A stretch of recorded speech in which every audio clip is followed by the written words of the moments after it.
যিনি বোলারদের তুলোধুনো করে পাঞ্জাবকে রেকর্ড জয় এনে দিয়েছেন, মুস্তাফিজের সামনে অসহায় সেই শশাঙ্ক সিং।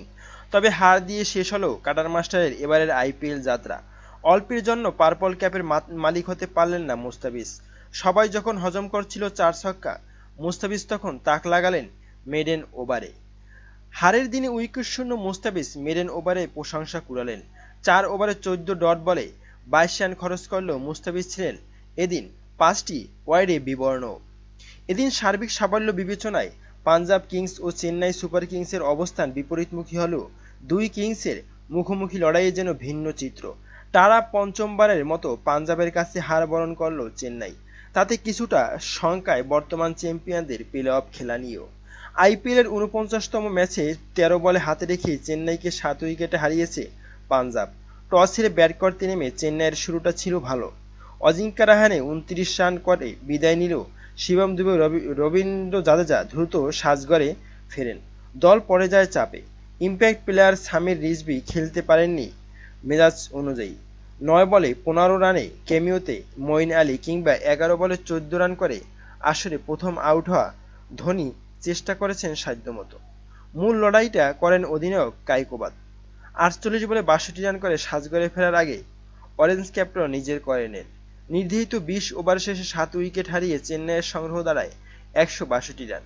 পাঞ্জাবের পক্ষে হারপ্রীত ব্রাভ ও রাহুল চাহার দুটি করে উইকেট শিকার করেন। পার্পল ক্যাপ জয়ের সুযোগ সামনে রেখে হার্শাল প্যাটেল বল করেন মাত্র ১ ওভার, খরচ করেন মাত্র ১২ রান।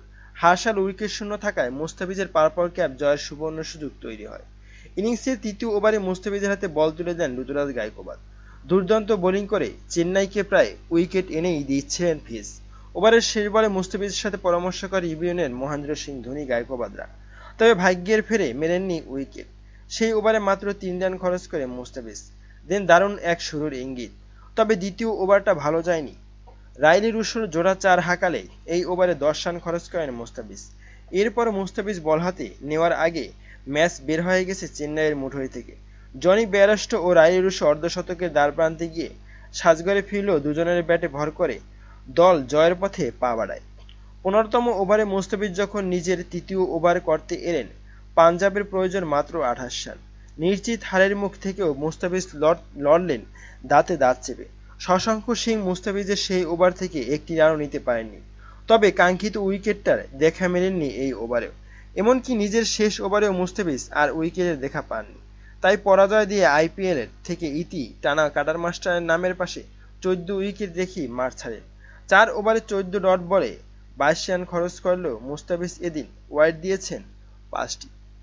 প্রিয় দর্শক, মুস্তাফিজুর রহমানের পার্পল ক্যাপটা আজকে পাওয়া উচিত ছিল, কিন্তু সেটি হলো না, আর দলও হেরে গেল।